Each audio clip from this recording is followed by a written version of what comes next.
Hey everyone, welcome to this episode of the Manava Breathing Podcast. I've got Gareth here. How's it going, brother? You all right? Good, man. Good.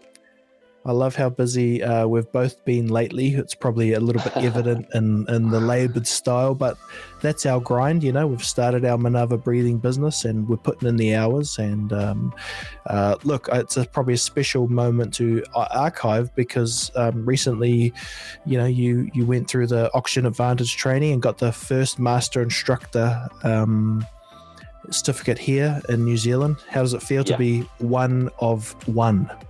One of one. Pretty good. I actually had my first Oxygen Advantage Master Instructor meeting last night. Global meeting with about 8 other Master Instructors, just kind of sharing our stories and our vision and advice and plans for obviously how we're going to move forward as a group. Yeah, it was pretty special. That's awesome. And does it feel like, how does it feel for you? Like, does it feel like you're at the start of something, or does it feel like you kind of just, because being at the start of something isn't always that fun, right? Like, no, it's pretty frightening to be fair. Yeah, that's kind of what I'm picking up. It's kind of like, there's a lot of unknowns, right?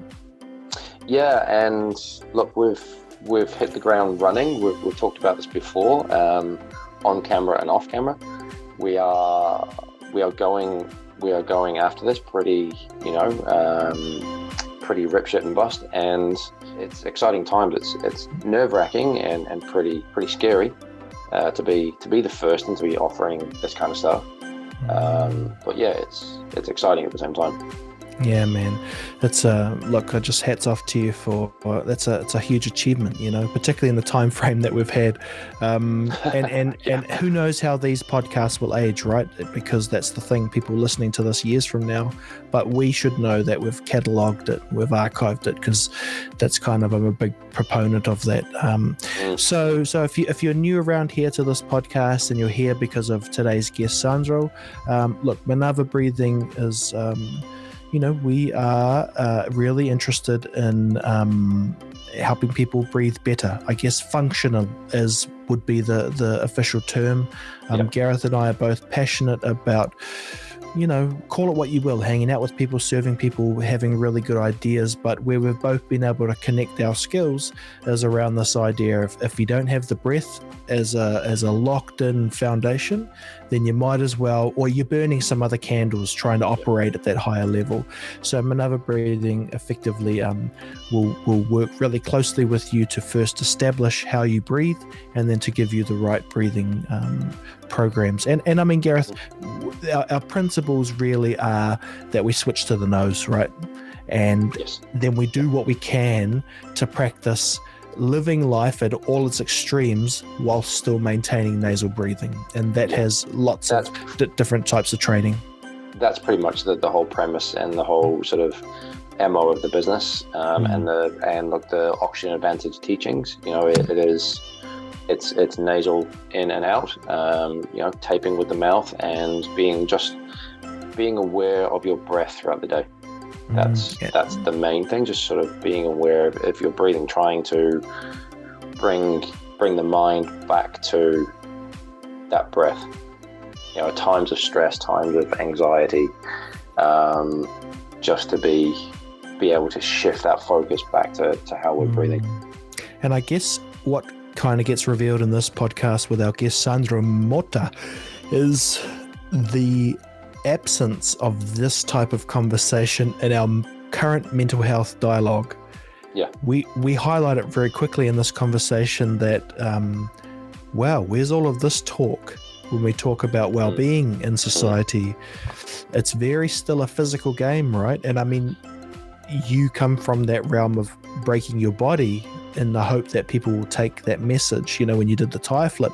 And I'm not saying it's all physical, but definitely as a culture, we still want to see a physical representation.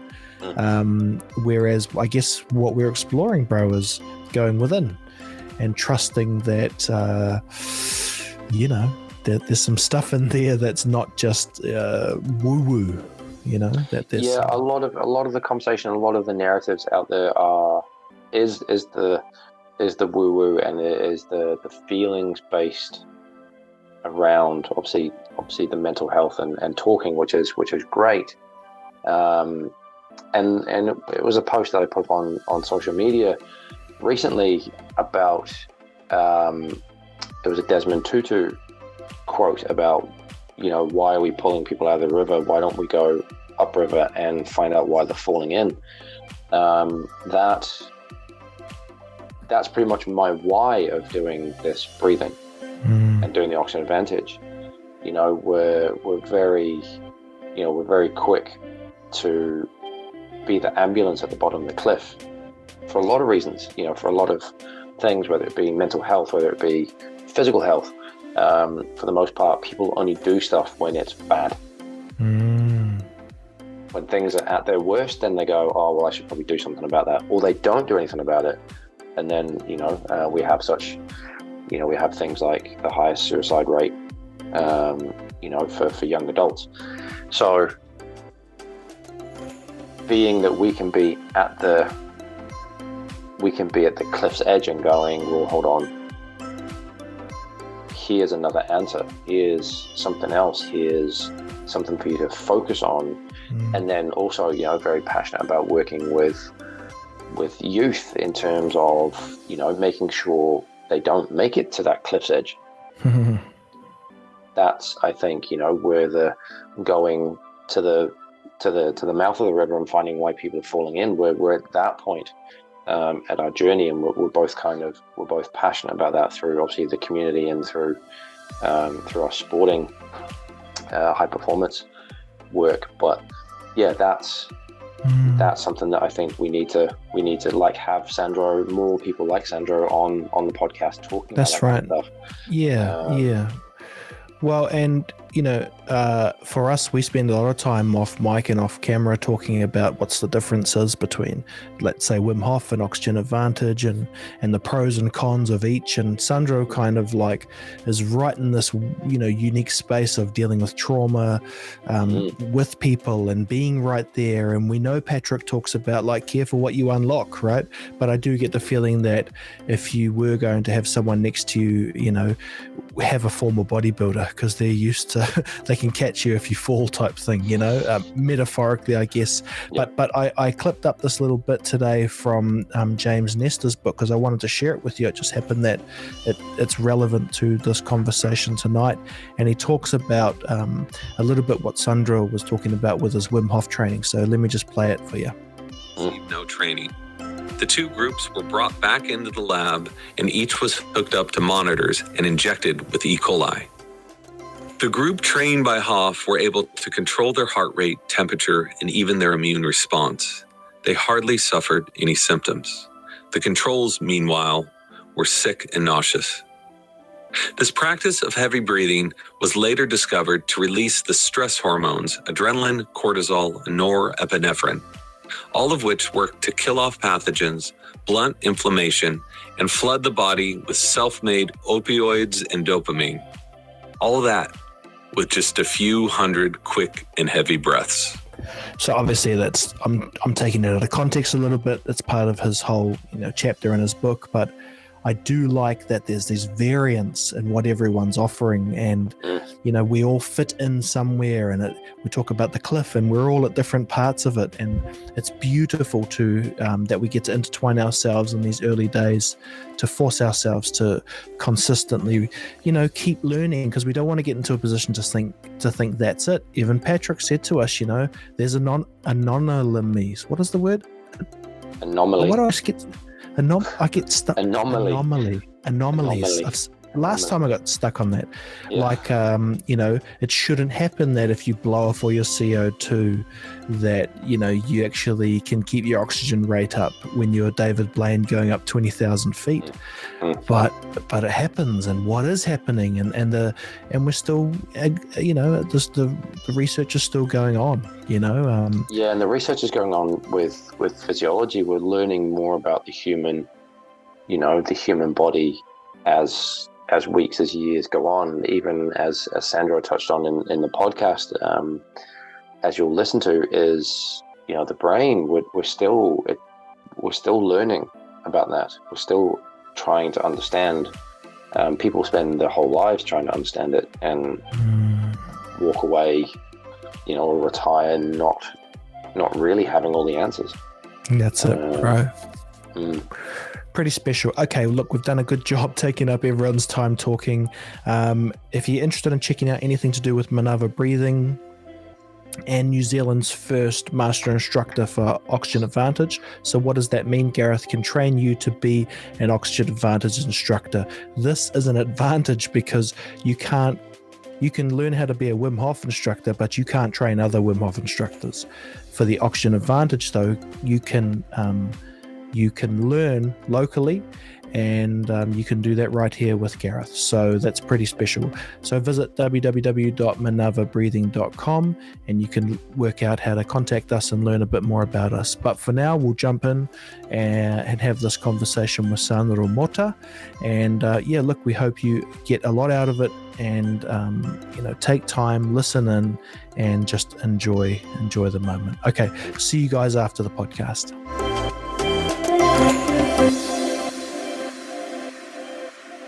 Okay, Sandro, we're here. We've got you back on the podcast. First of all, brother, welcome, and thank you for making time for us this evening. I am the one to thank you again to be able to see my ugly face on that screen again. That's hilarious. Well, look, let's all say we're really good breathers, and we've got room for work in the looks department. But look, should we just be serious about that? Like 20, 30 years ago, big guys don't come together to talk about things like deep breathing, slow breathing. Big guys are trying to show each other how strong they are. They're enacting fight or flight. It's interesting, right, that us three as men can sit here and be very comfortable talking about this. I mean, well, first of all, that's Gareth, we talk about it all the time. It's quite strange that we're changing. You get the feeling we're changing, right? I couldn't agree with you more. I think the masculine, it's now allowing the feminine side to just be more showing. I mean, I think men and women will all care both sides, male and female, intrinsic in us. But I think male now in the last few years, like you said, we allowing that toughen up type of mentality to be softened by our feminine side, and it starts getting very well accepted among us, even New Zealand, right? Which we know have that mentality of being tough. Is a farming background country, and tough people. But I think that I see more and more, like you said, the masculine start to allowing themselves to show a little bit more vulnerability, and that's beautiful to witness, including for myself, for everyone else. That for us, as like you said, male that have to work out to show that masculinity, but still being able to be vulnerable and show our feminine side without any shame. I think that's pretty cool. And the strength in that, right? The strength in showing that vulnerability. It's not a weakness anymore. There's a lot of look. I deal in the strength world, and there's a lot of people that don't like failure. For one, like failure is a sign of weakness. Well, actually, no, it's not. Failure is a sign of learning. In business, I'm a business owner as well, and that's all pretty much business is failing. You just learn from the failures really quickly, and then move forward to your next failure. Well, I have to think, Sandro, there's a link too with this masculine and even our physical appearance. I mean, I know you've done bodybuilding, right? And this is, your physical is the trump. And what was really interesting when I started learning about breathing is, particularly, let's say, functional breathing, is sometimes these muscles that hug our diaphragm don't help us breathe better. So there's a really interesting link there too, when I realized that I read something about that belly dancers have the best diaphragms because, they can move everything. And, it's just really interesting that we come from a culture that celebrates the outer shell. And, I guess when you were doing your bodybuilding, and we'll go a bit deeper into your story, do you still do competitive bodybuilding stuff? No, Will and Gareth, I have stopped that a few years ago. Was a very interesting phase for me, and it caused some proud moments, but also some damage. To be very honest, Right. damage even mentally, in a Yes. way that I was on the verge of have some eating disorder. To be honest to you, because I chose to go to the natural way, but it's such a subtle, process. You know very well that, Gareth, right? In between, Yeah. get on the stage, have that body that everybody will be appreciative of, including yourself, but then you're trying to maintain something that's not really realistic. Yeah, and it's also not healthy either. No. Right? These people look, it's the peak of physical condition at face value. Yeah. Internally, not so much. So true, and for me it was a good, great thing to do at the right time for the right reason. But I'm very grateful that I jumped off when I start to being actually awakened by even my wife saying, "Honey, I think you start to getting too much." And when I looked to myself in the mirror and I said, "Wait a second, I think I'm getting here in the verge of some eating disorder or being too worried about not putting an extra gram of fat or just losing that six packs." And so, to make a long story short, today I do a lot of workout, but more for my own overall health and longevity. I would say the word longevity more than anything else. Yep. Yeah, I don't lift heavy weights. No, I do what I feel and my body feels that's right for me. I wear the Whoop bracelet that I try always to keep an eye on my heart rate variability to see when I can push a little bit harder, when I should pull back and just go for, a little water workout or just do a walk with my dog. So I've been listening to my body much more. But no, bodybuilding is part of my past, and I'm very grateful I have done. I'm very grateful that I jumped off at the right time. Yeah, look, you know me, guys. I'm kind of metaphorical by nature, but there's something kind of linking into the sympathetic and parasympathetic with those extremes, right? Like very much trying to, like life, the yin, the yang, trying to work out where do we fit. And so Sandro, if we go back, like where are you born? Where do you take your first breaths in life? My first breath in life was on the 8th of February, 79, in Salvador, Bahia, Brazil. Wow. We're the same age. Turns out we're the same age. There you go. It's This is a 40-year-old show. Well, you guys are 41. Yeah. I'm the young guy 41, around here. we are still in the time where the first cell phone was that big Motorola that you open up. Poof. Yep, very much. Oh, that's amazing. That's amazing. What did you say to me today, Gareth? That all the millennials are into Wim Hof. So if any are listening now, we've lost them with cell phone talk, right? Yeah. That's hilarious. Just on that point, my daughter was holding up a DVD cover and she could hear something in it and she was shaking it. And I opened it and she looked at a DVD and she'd never seen one before. And so she thought it was a toy. And so she, did this. And it really struck me that, we don't go to the video shop. Even the CD doesn't go anywhere. It doesn't mean anything for her. Yeah. You go online, you connect to it, and you watch your content. Landlines. Think about all the kids that are going to grow up that not using a landline. So that was the only way we could communicate to our friends and family for the most part growing up, is you pick up the phone and you talk to them. We couldn't do this. Yeah.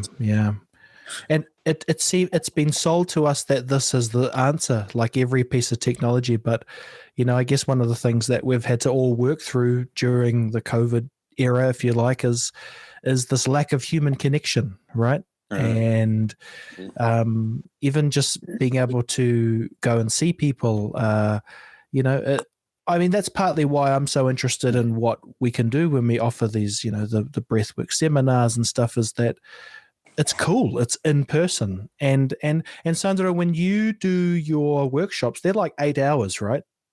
Yeah. Sometimes I do a 2 days one that can go up to 16 hours, but those are definitely something that it take a lot from myself as a guide, but also from everybody that immerse themselves in that adventure of a full 2 days of breath work. And it can be, as you guys know very well, any type of breath work. It take a lot. It's not over 90% of metabolic waste happens through the breath. So when you breathe in an intense way, then it's like you're doing a high intensity interval training in your whole autonomic nervous system, in your diaphragm, pretty much in your intercostal. So a 2 days full on, especially if trauma release, it's quite full. But normally a full day is an 8 hours, sometimes extend to 10 hours. I personally don't like to rush in those full days events. If someone is dealing with something that arises that's extremely traumatic, it's just giving the time to them to release without any rush. Right. And so I guess we're kind of jumping around a bit. If I just go back to, you were talking about Brazil and I mean, that's a journey to end up in New Zealand. And there's obviously a lot to kind of go through. But I guess maybe we frame it up, Sandro, as how do you find your way into breathing? When does this become conscious for you? Is this something you're always thinking about and trialing when you were young? Yeah, being a sports and an athlete for my whole life, especially for the sports, swimming was always part of my life, windsurfing, sailing. So breathing was always part of that since I was 8, 10 years old, especially I used to swim a lot. But I think my first contact really with breathing that I could remember that was more vivid in my memory was actually in Mexico around 17, 18 years ago. I just saw somehow one of the world records of Wim Hof, and I was doing yoga. I was taking yoga class with a very, very, very good teacher, and he did some breathing with me. Was teaching me a little bit of pranayama, but at that time in stage of my life wasn't really what I was hoping to receive. So I try stay on the very back of my mind, like, wow, that's pretty impressive what that Iceman have done. Is very cool what I experienced, those pranayama attached yoga classes. But it was in New Zealand actually around 6 years ago that I really got into it. Wow. By people say accident, but I wouldn't say that. It was, I think the universe felt that I was ready for that. And then just threw a quick reminder on my way that, you remember that? Here you go. How much time do you spend learning about like historical stuff, Sandro? I guess I heard that the Chinese have 7 books just on breathing, and I bet you they're big fat books too.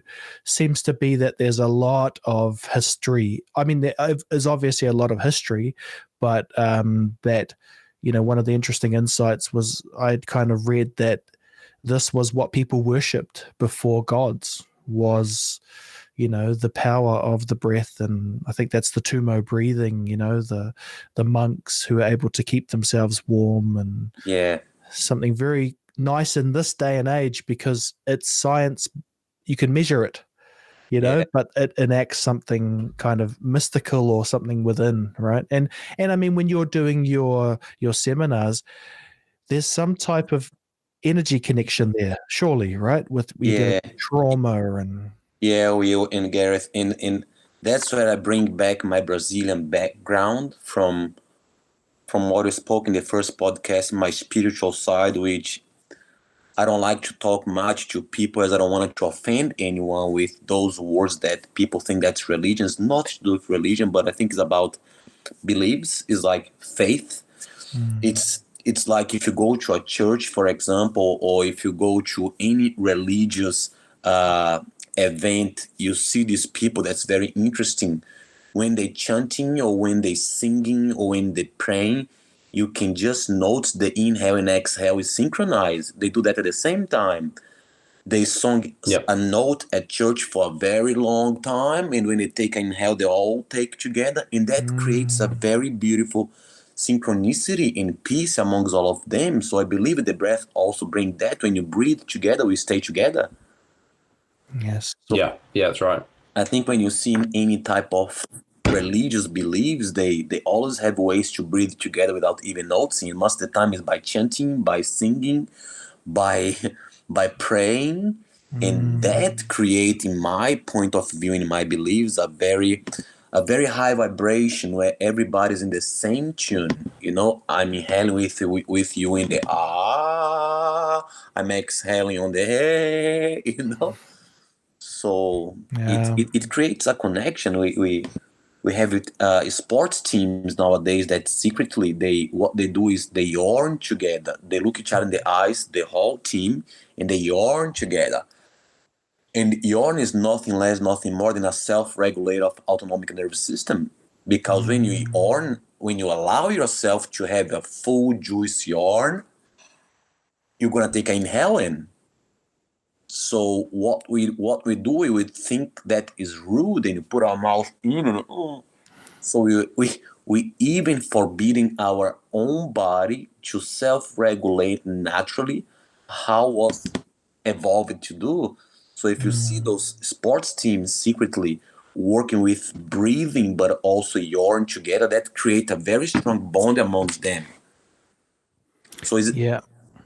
and you know that even studies has been done that they say yawn is contagious when you yawn, and if someone besides you doesn't yawn when you do it, pretty much they make a joke say that can be a sign of sociopath because it's no empathy. So yawn is also a sign of empathy. Right. That's really interesting. You know, breath is flow.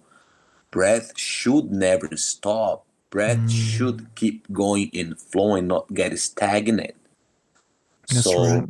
yeah, I believe breath is a very good way to connect to each other. And the Maori culture, right? If I'm not wrong, the breath of life. So That's it. You know, one of the interesting studies that I'm doing at the moment is trying to explore my ancestry, which is the Pacific Islands, and I have real trouble trying to find local people who understand or have ways of explaining historically breathing. So the Maori, for example, they kept their practices within their haka and their kapa haka, which is their ways of connecting to their ancestors.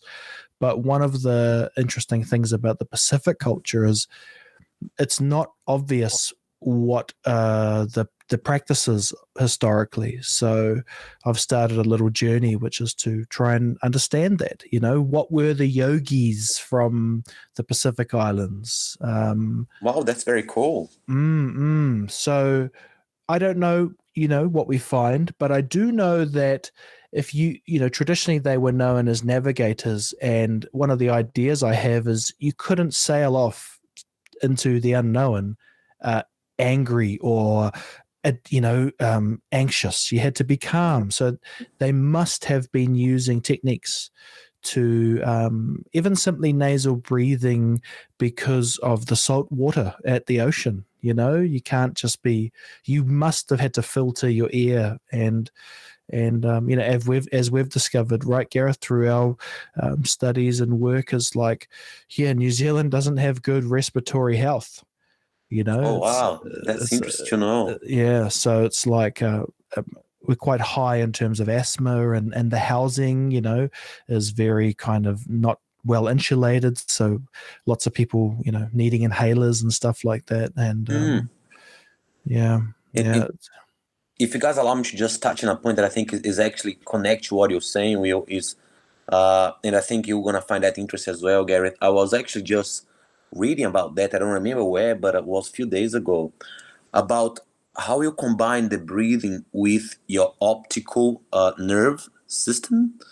Because what they have found out is us as human being, we have consciously the ability to focus in a single point very narrow, but we will also have the ability to switch that very quickly for a peripheral way of see, which we see more horizontally and much more wider. And what they have done in studies is with neuroplasticity, they have found out that when you focus in a single point in front of you that's narrow, that trigger sympathetic response, fight or flight, and you are ready to go and ready to fight. It's like a lion that's going to chase a prey. They focus in one single point.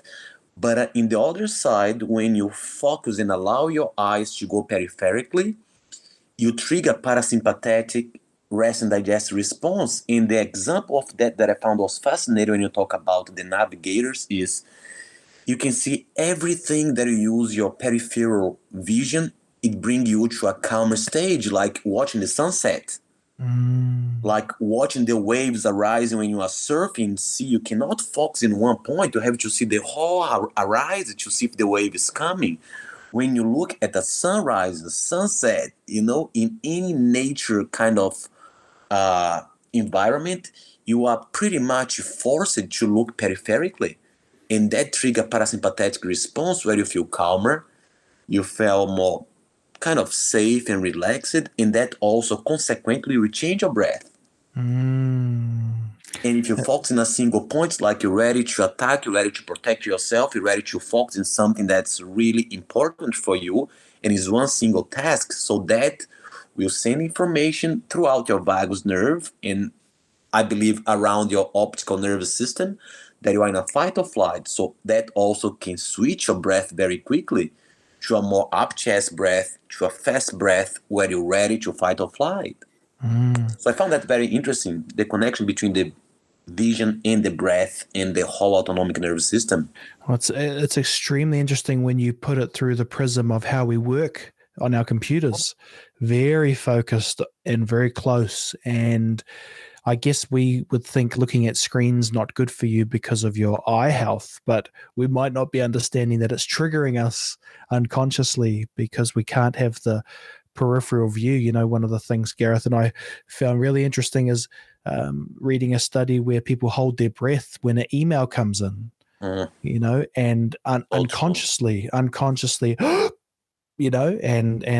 kind of playing with the whole system there. Sandro, look, there's many different waves we've talked through here. I guess I'd like to explore with you a little bit when I've read a couple of your posts around your breathing workshops, and when we say is it dealing with trauma, or that this is part of the healing process? What are we talking about? Are we talking about things that we've kept deep within us, that we've suppressed, that we have tried to forget about? Is the breathing helping to bring this out?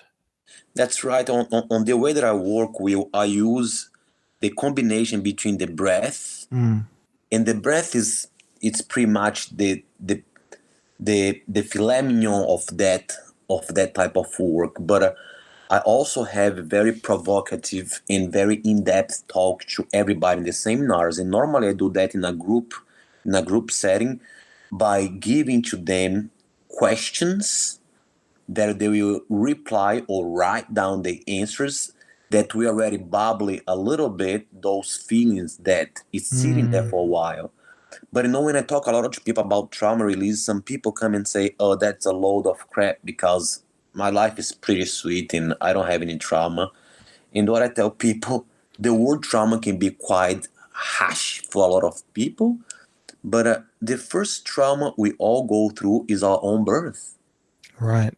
Being separated from our mother, come out of the placenta, where we are just protected, we are nourished, we are loved, and take our first breath on our own, where we still have actually some fluid in our lungs. And all this process of birth itself is already a traumatic experience. So yes, we all carry some sort of trauma. And if that word make you feel bad, you can just call, we all carry some unpleasant experience. Yes. I mean, what is happening there is this nature's way of making sure, like, it starts off with trauma. It's a very, it seems to be on purpose, and because the subheading in all of culture today is harmony and fairness, and we want everything to be nice. But if you look back to the beginning, it's traumatic, and it must be a clue that you have to deal with it all the time.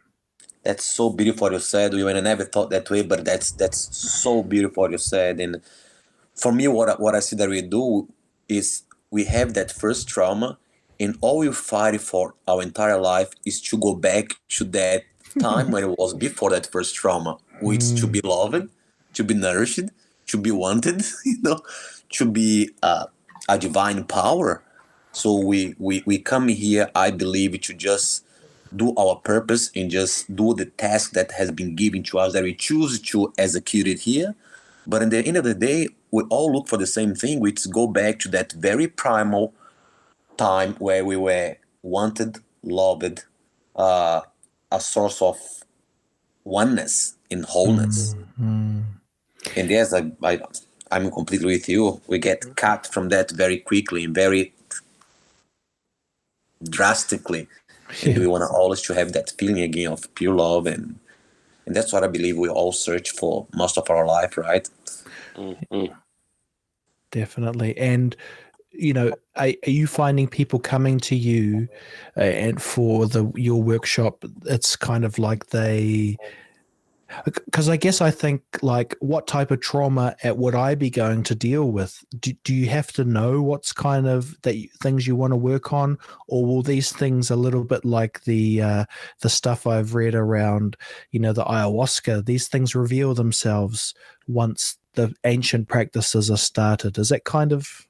Yeah, I would say most of the time people that come for a trauma release session, they come with some perception and some very strong idea and beliefs that the trauma is the stress at work, the trauma is the partner. And what we do, I just ask them to come without any expectation and see what will unfold in front of their eyes. And just talking with them before the session, with my experience and with their own mutual agreement, we start to unfold things that have been sitting there for over 20, 30, 40 years, that actually that's what was already triggering those coping mechanisms that made life much harder as they got older. So a lot of times they come with an idea that certain things is what bothering them, what the trauma is. But I tell you, 90% of the time it comes from years back than what they think that really is. So as you said, the breath, what does in those trauma release session is it restricted very slightly the blood flow in the brain, which that will trigger a very strong survival response, and that will give access to very primal memories. And this time is the job of a qualified therapist to guide this person now to what we call exposure and reframing.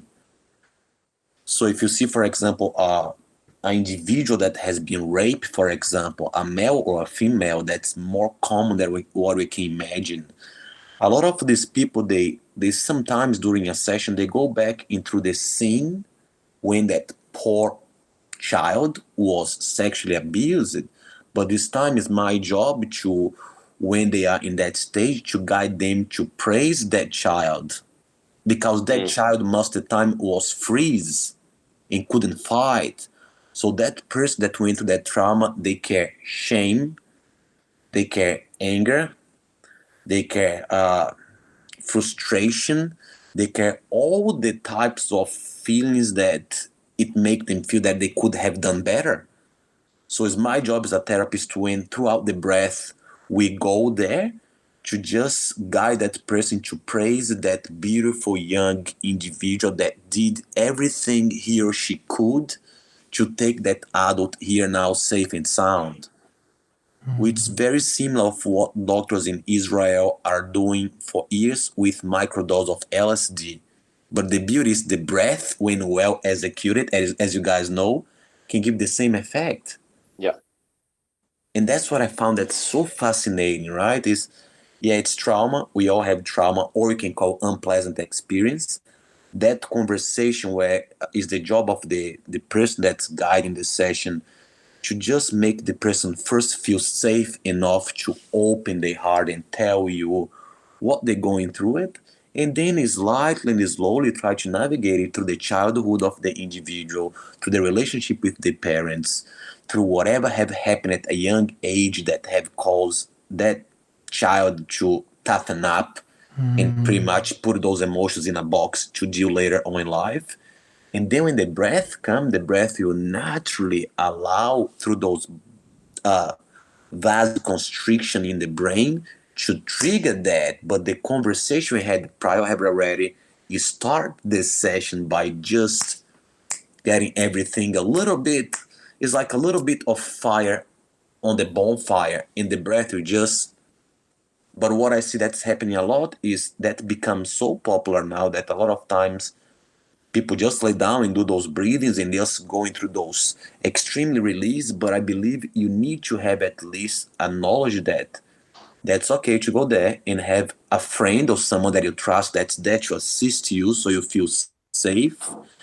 Because you both know that the brain is a complex thing that people be still studying for years and years and won't understand everything that's happening there. So main thing I believe in any breathing session, can be a Wim Hof, can be anything, as you guys know, is feel safe. Feel safe that you have someone that trusts you, that you can cry, you can feel sad, you can feel angry, but it's someone there that you trust, that hold your back. I think that's all the breath work, how I believe it should be executed, especially in a trauma release session. Gareth, just quickly to you, you've done a lot of work in the mental health space. Do you think this exact topic that Sandro's highlighting is talked about deeply enough within the mental health sphere? No, not even remotely.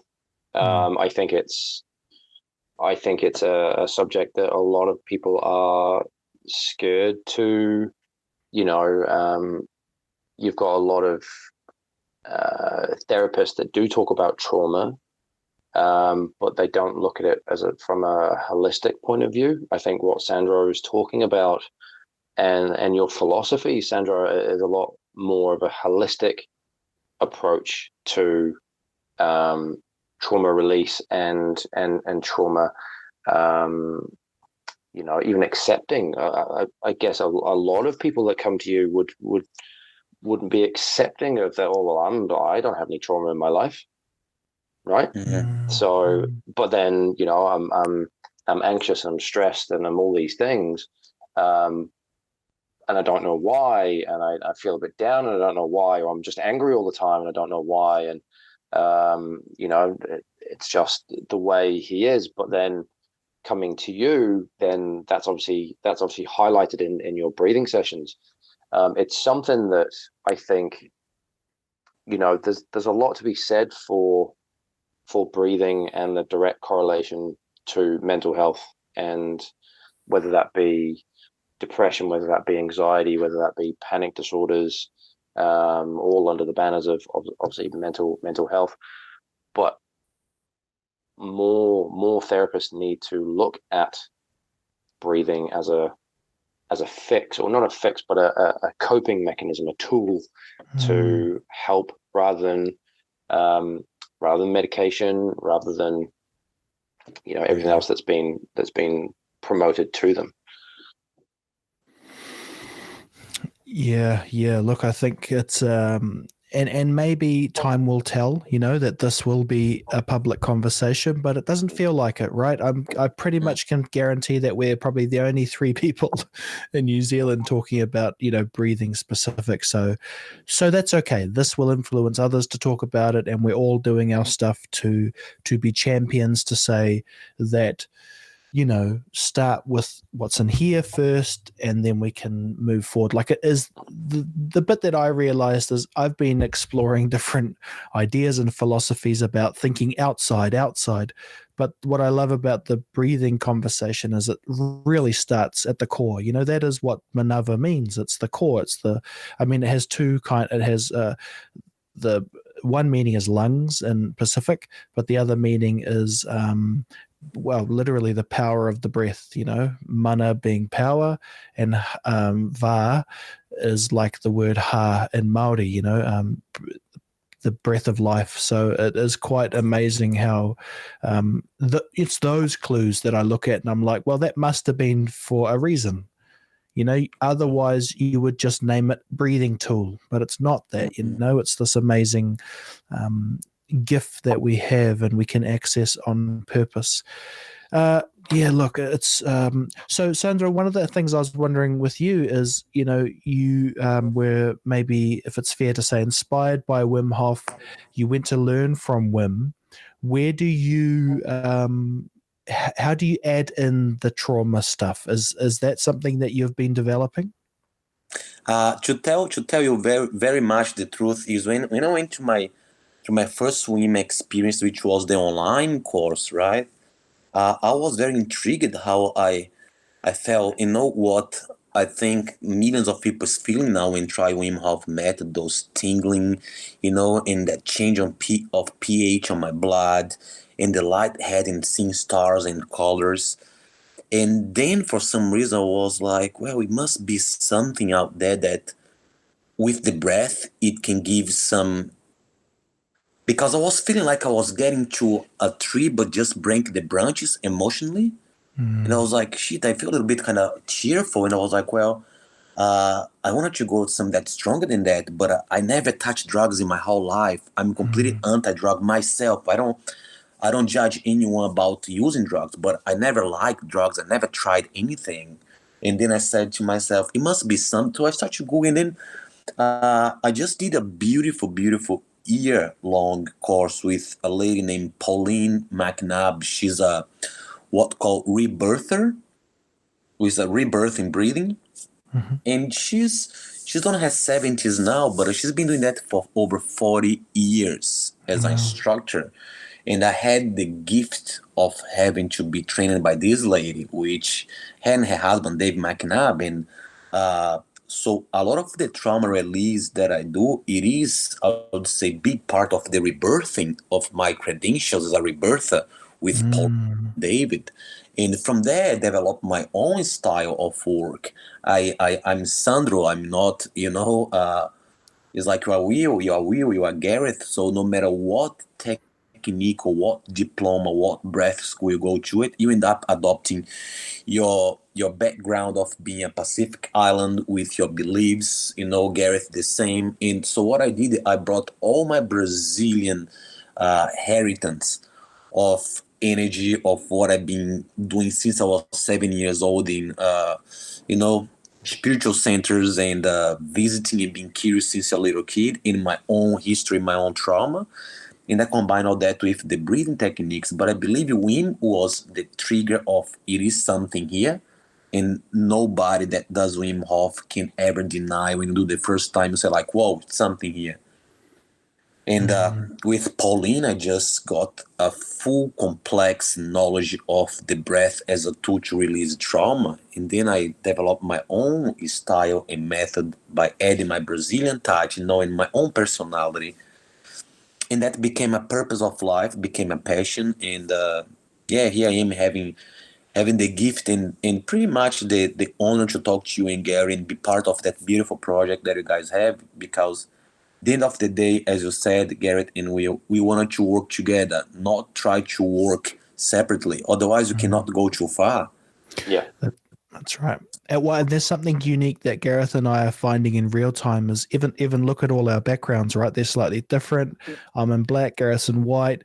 We also have different personalities, and there's something beautiful about having a same common goal, but knowing that you've got to work through there, because that is how it is. And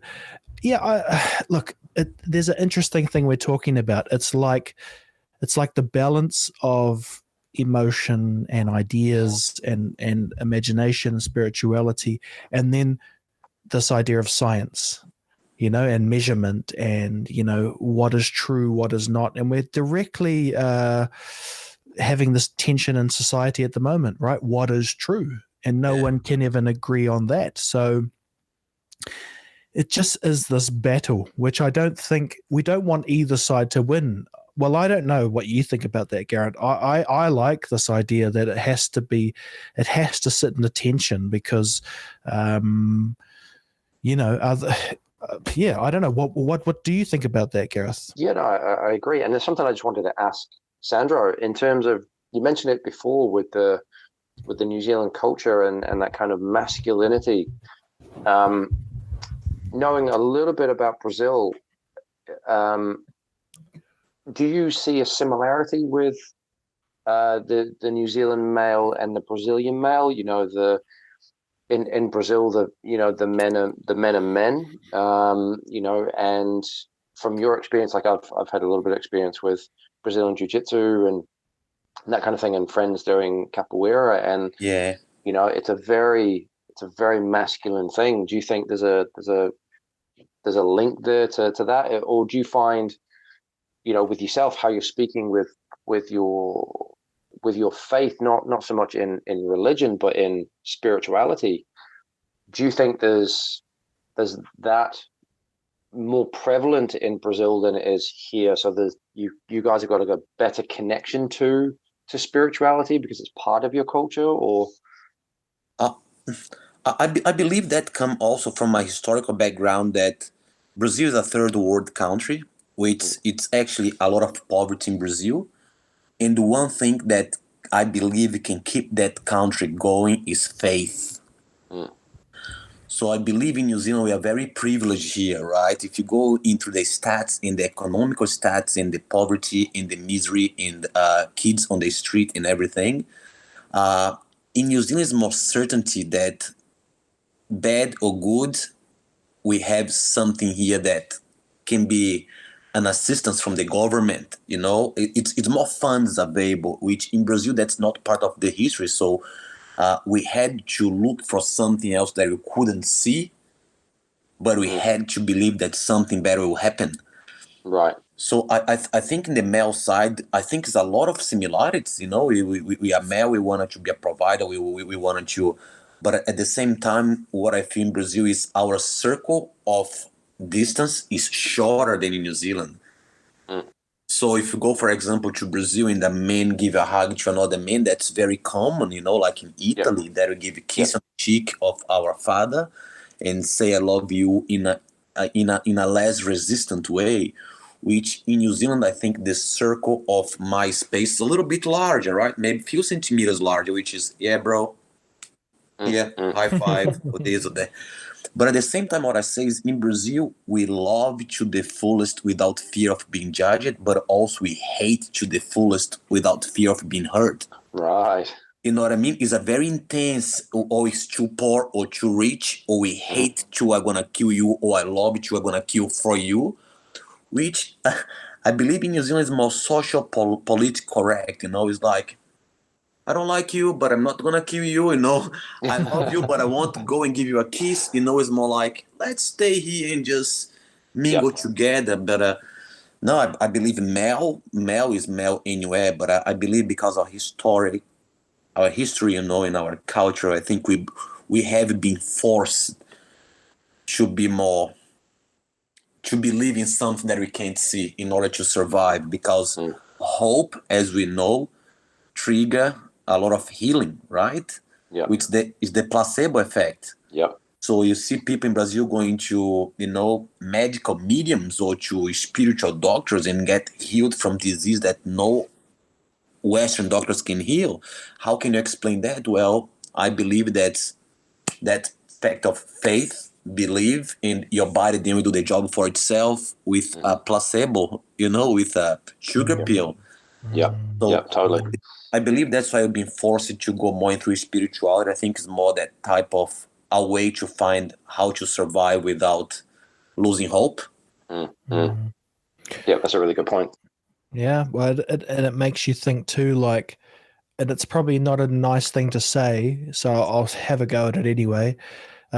Sandro, you kind of talked about the extremes, you know, I will kill for you, or you know, or I will love you to the and stuff like that. But here we can't do either because of the social construct, so we end up killing ourselves, you know. And Wow. I laugh nervously because of the horrible suicide statistic. Wow, good way to But say.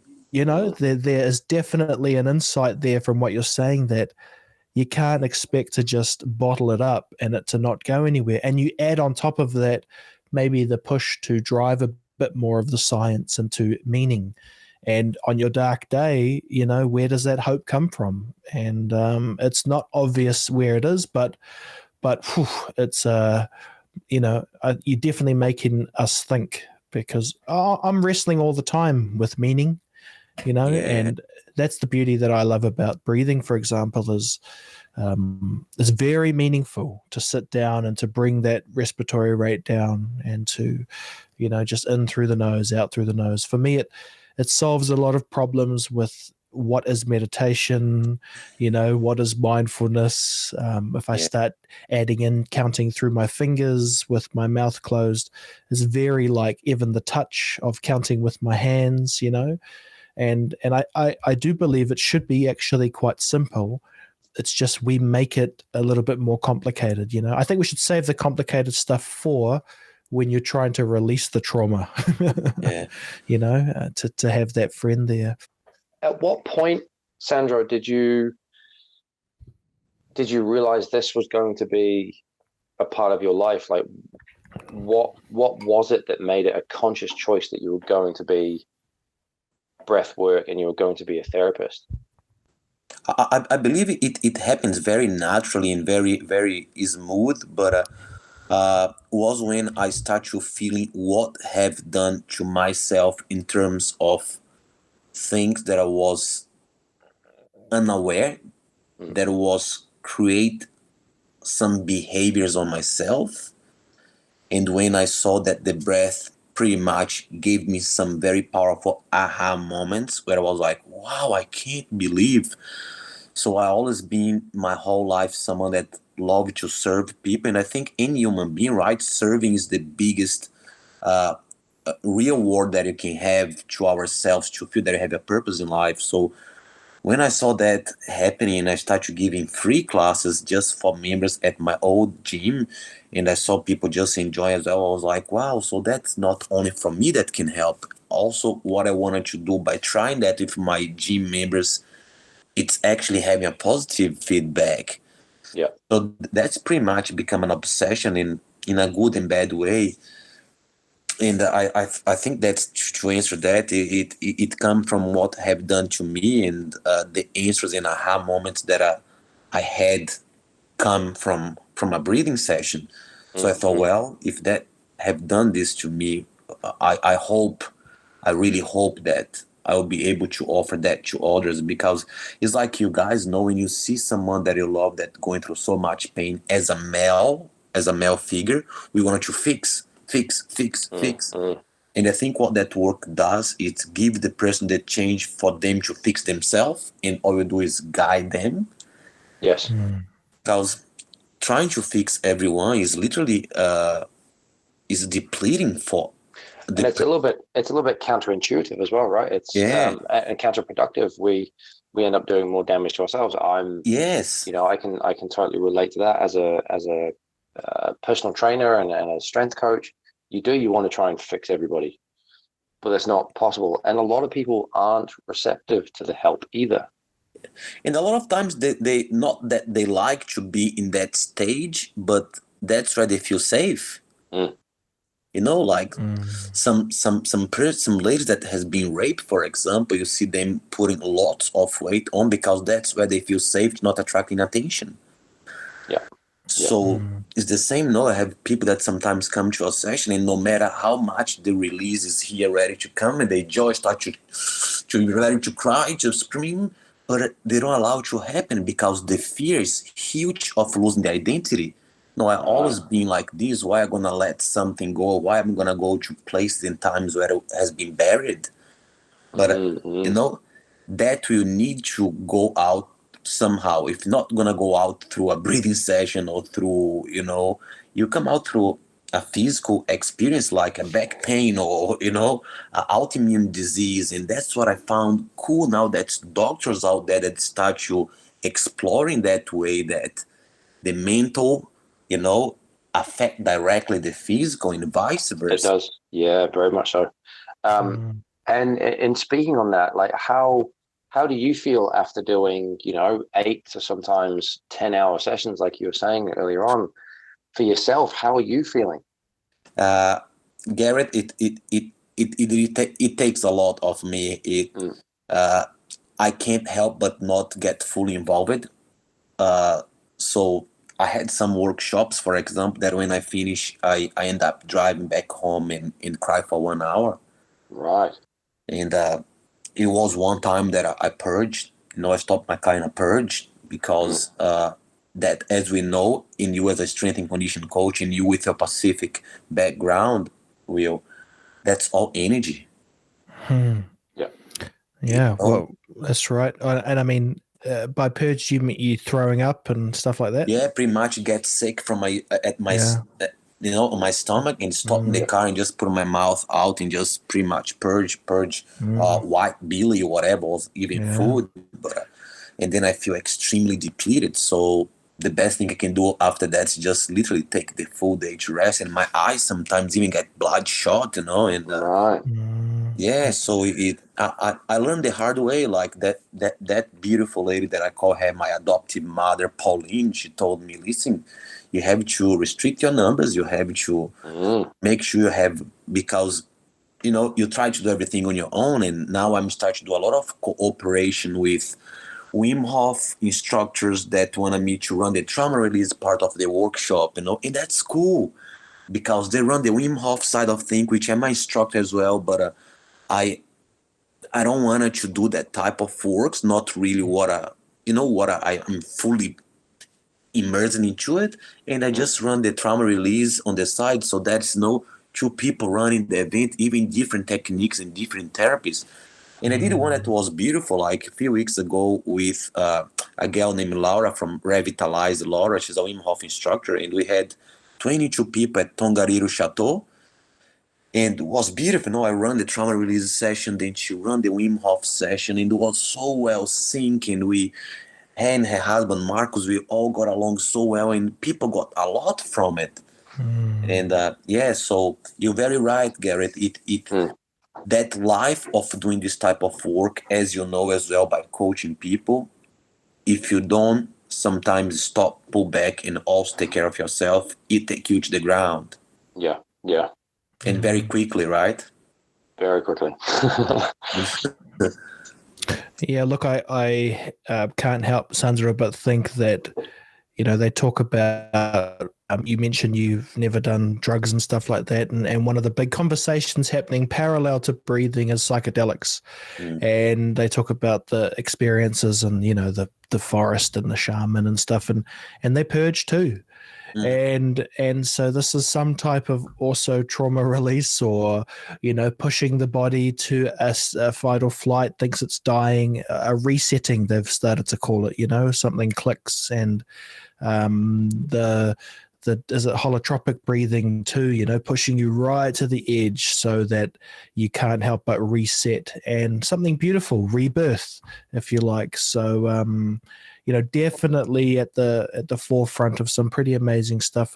Sandro, we won't go into too much detail about the courses you run, because I don't know when exactly this podcast will come out, but you're always running your workshops, and people can touch base with you.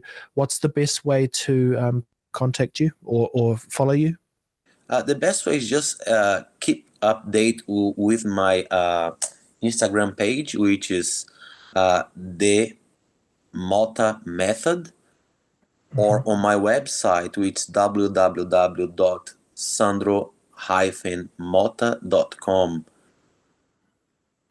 Beautiful. And Sandro, just so we can, find a nice way to finish, would you share one of your, some like a breathing style that you do often, something that you may, offer as a little gift, or just, something that we don't know about you, is there a ritual you follow, or some type of little Sandro secret? I really like to practice normally alternate nostril. So we know that normally the inside of our nose, you feel that every 90 minutes we swap nostril without even knowing that. Yep. And the left side of the nose, the left nostril, is directly connected to the right side of the brain, and vice versa. Yep. So every time that I feel that I just wanted to have a very relaxing session, I'm not someone that can sit and visualize things or this or that. I just play with my inhale to the left, exhale to the right.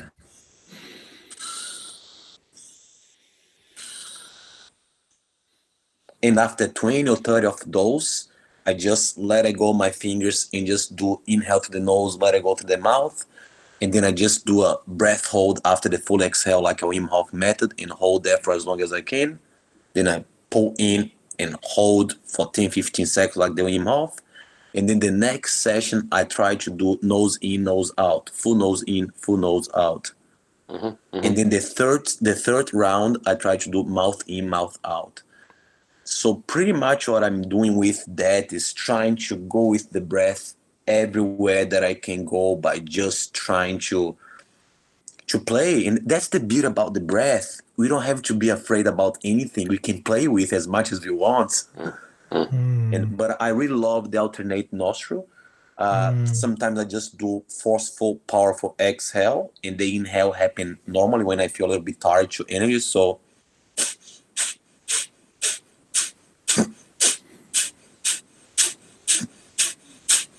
and every time I exhale through the nose powerfully, I pull my diaphragm up, in, and I let the inhale happen naturally. So it's very short and sharp. And if you see here,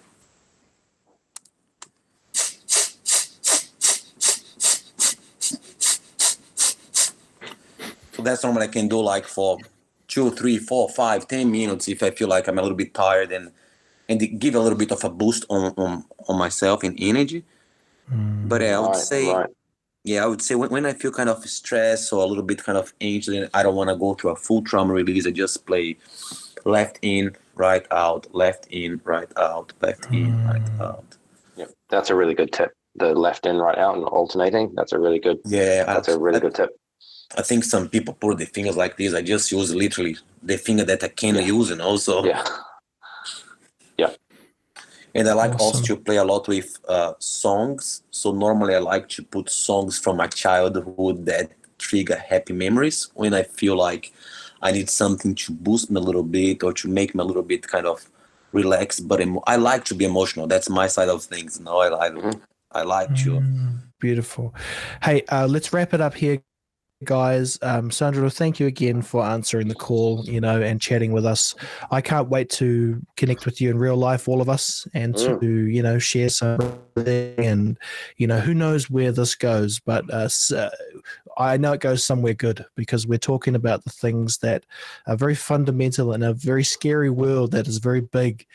We can quite quickly close it down to a manageable way of dealing with what's happening now.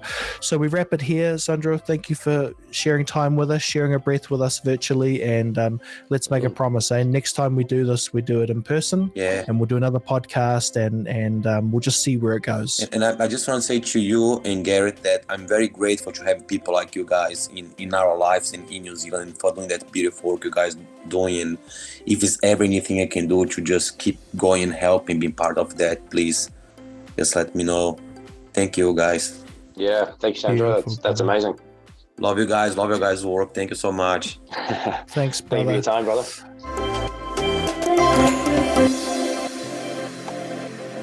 Gareth, we'll just keep it short because we've been our run time's quite high in this one. What's your kind of takeaways from our chat with Sandro? He's a fascinating human being. Yeah, I thought you might think that because I know you like to get your hands on things and feel it and see it, and I was wondering how you were processing in real time him kind of delving into the spiritual, and even just exploring. I know for you it's very you want to see it, you want to feel it, and that's something I really admire, that you don't pull the trigger, if you like, until you know exactly what you're offering. I like the tangible. I like the quantifiable, yes, but also when he's speaking in terms of spirituality, that's not a word I'm afraid of. So I get, as I've gotten older and I've become a little bit wiser, and I can relate to the things he's talking about because I've done my own research and I've looked at people like Dr. Joe Dispenza, and I get what he's saying. I just because I can't see it doesn't mean that it's not real. I do. And people we've had this conversation before, people get spirituality mixed with religion, and it's not that.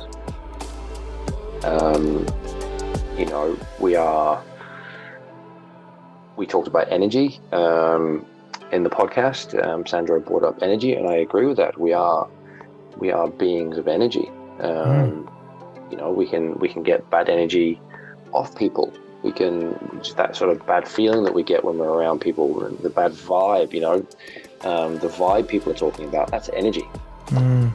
Well, even like literally with the breathing, that if you're not breathing right, let's say you're breathing upper chest and light, or fast, you are actually getting less energy because you're not able to transfer the best use of oxygen.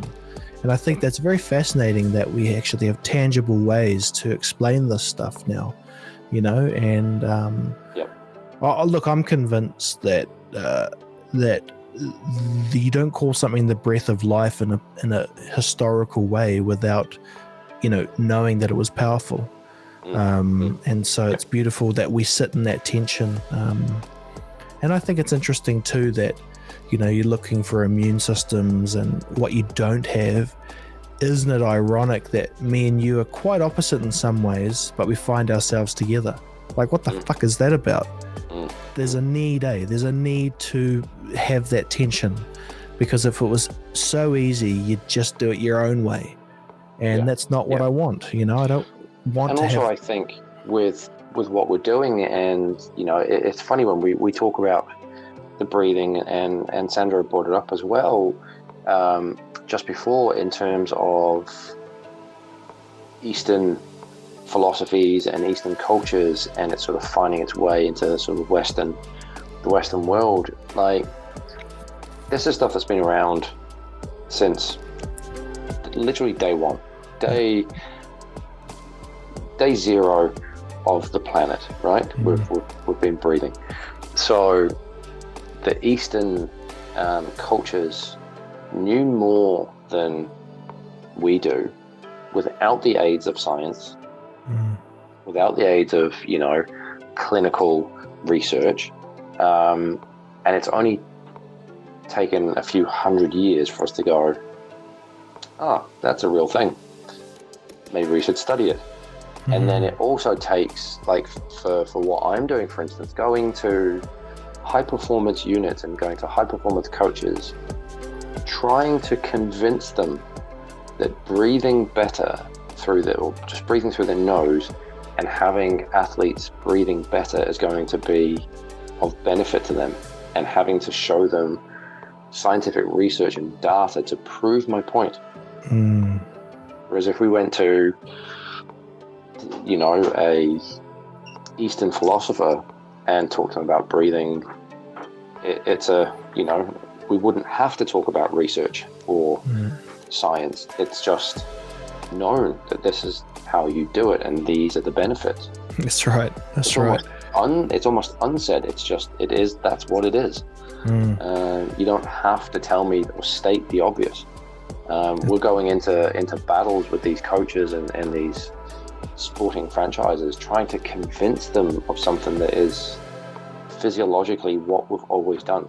Yeah, I just have this vision of, you go to these ancient cultures, and what you're doing when you show them a bit of paper is, you're showing me a dead tree. What do you want me to take away from that? Yeah, dead tree with some ink on it. That's right. Well done.